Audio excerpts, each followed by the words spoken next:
You're in the right place. Hello, I'm Dan Harris. Hi, and I'm Claudia Koestler. You're over here, over there.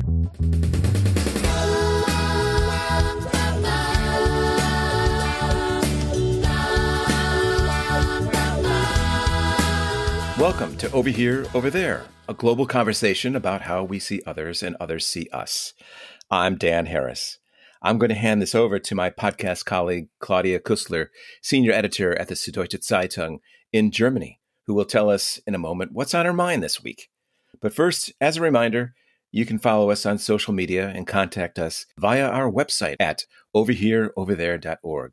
We'd love to hear from you. And please don't forget to subscribe and tell everyone about the podcast. And now, without further ado, over to Claudia. Hello, and welcome from me, being over here today, to all of you over there. Thank you for tuning in. Today, I will talk a bit about languages, those peculiar things. Sometimes a language unites, sometimes it divides. It can cut and hurt, but it can also lift you up and carry you away. There are words of nuances and innuendos, and it certainly influences our mindset.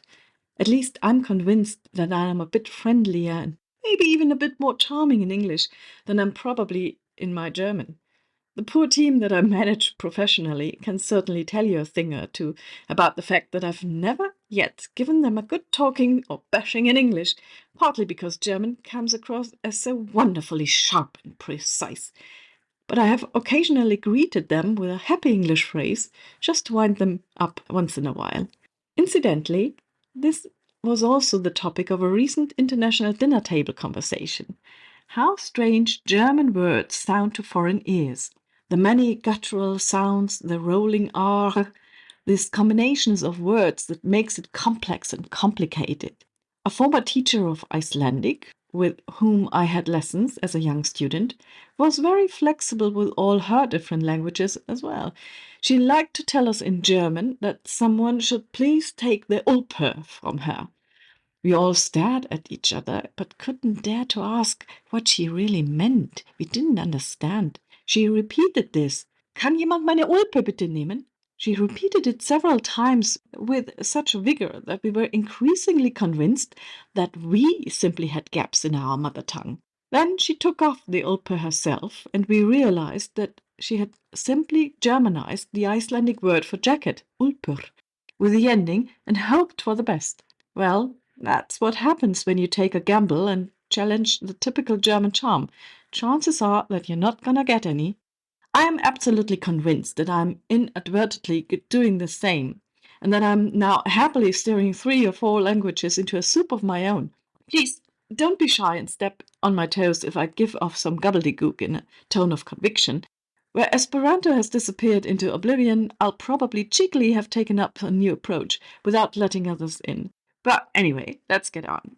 Back to the words. According to various websites, Americans give up on the word 20, which is a German word for 20, on Brötchen, which means bread roll, and also on Schleswig-Holstein, a federal state in Germany. Quietschente, which means rubber duck, or Quietscheentchen, which is its diminishing form, are also apparently hard for any English or American speaker. Also, I cannot imagine why on earth anyone would ever use that. But anyway, then there is Streichholzschächtelchen, which means little matchbox, but literally translates as draw wood along a little box. But there are other German words that I actually like and use, and I put out there to you just because they are a bit quirky and probably quite hard to pronounce as well. Maybe we can have a little laugh about that. Have you, for example, ever heard of a Warmduscher? That means something like a hot showerer in English. In German, we describe people who don't feel like getting out of their comfort zone by that word.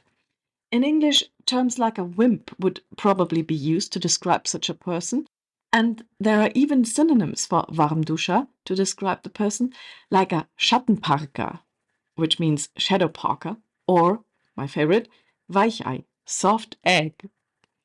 And yes, German can also be poetic. For example, there is the word Hüftgold, which means hip gold, a word to describe excess fat in the hip area. Some words are probably even funny, like Verschlimmbesserung. Do you remember certain moments when you tried to improve something and ended up ruining it completely? Then that was exactly what that means, Verschlimmbesserung. An intended improvement that only made things worse. Literally, to worsen a good intention. This word is often used by people giving their opinions on latest updates to their favorite smartphone, for example.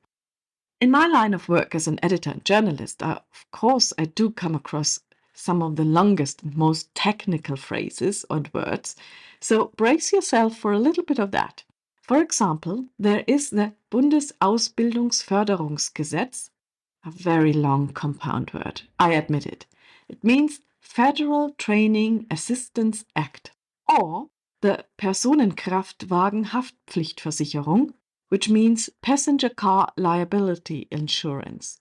When I was young and a freelance writer being paid by the line, I loved words like Grundstücksverkehrsgenehmigungszuständigkeitsübertragungsverordnung, which means Real Estate Transfer Authorization Ordinance, because by just one word I had filled 10 lines and cashed in, followed by anyone with a hyphenated name, Kaching. I also liked Nahrungsmittelunverträglichkeit, food intolerance, but only to type it, not to experience it, of course.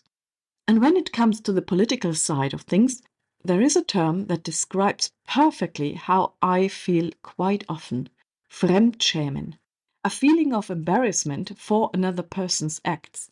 I'm sure we've all experienced it at least once. Just look at all those people on holiday. Don't get me wrong, there are also words in English that I personally cannot get my head around. Spontaneity is incredibly hard to pronounce for me, for example. And then there is phenomenon. Okay, let me get that again. Phenomenon. And then the constant riddle about the Worcester sauce? Worcestershire sauce? Once I tried and tell someone that I'd like to go to an Icelandic village called Vopnafjörður, and they actually thought I became sick. Back to the dinner table, where people also double-checked on their picked-up German words like Auspuffrohr, exhaust pipe, but I kept quiet about one of the longest words probably around, just because it was already 1 o'clock in the morning. Donaudampfschifffahrtselektrizitätshauptbetriebswerksbauunternehmensbeamtengesellschaft. Donaudampfschifffahrtselektrizitätenhauptbetriebswerkbauunterbeamtengesellschaft. Okay, once more. Donaudampfschifffahrtselektrizitätenhauptbetriebswerkbauunternehmensbeamtengesellschaft. Meaning Danube Steamship Electricity Main Works Construction Sub-Civil Servant Company. Okay, let's grab a coffee after that. But since I have no idea what the time is at where you are listening from, and I hope it's not too late, let me get you at least one more. An all-time classic. Eichhörnchen. Squirrel. But beware, I can make that even harder for you, because there is a Bavarian dialect version of a specific part of the squirrel that was recently voted the most unpronounceable word in the world, Ohrkatzelschwurf, which translates to tail of a squirrel. Ohrkatzelschwurf. If you want to impress your friends, try and master that. And once you impress the Bavarian or Austrian with that, you will probably have gathered an admirer and friend for life.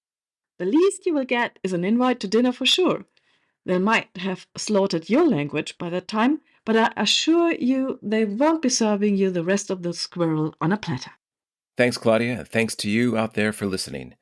If you have feedback on today's or previous episodes, please let us know on social media and our website, overhereoverthere.org, where you can also find our Patreon page. Please don't forget to subscribe and tell good people like yourselves about the podcast. Until next time, thanks for listening to Over Here, Over There.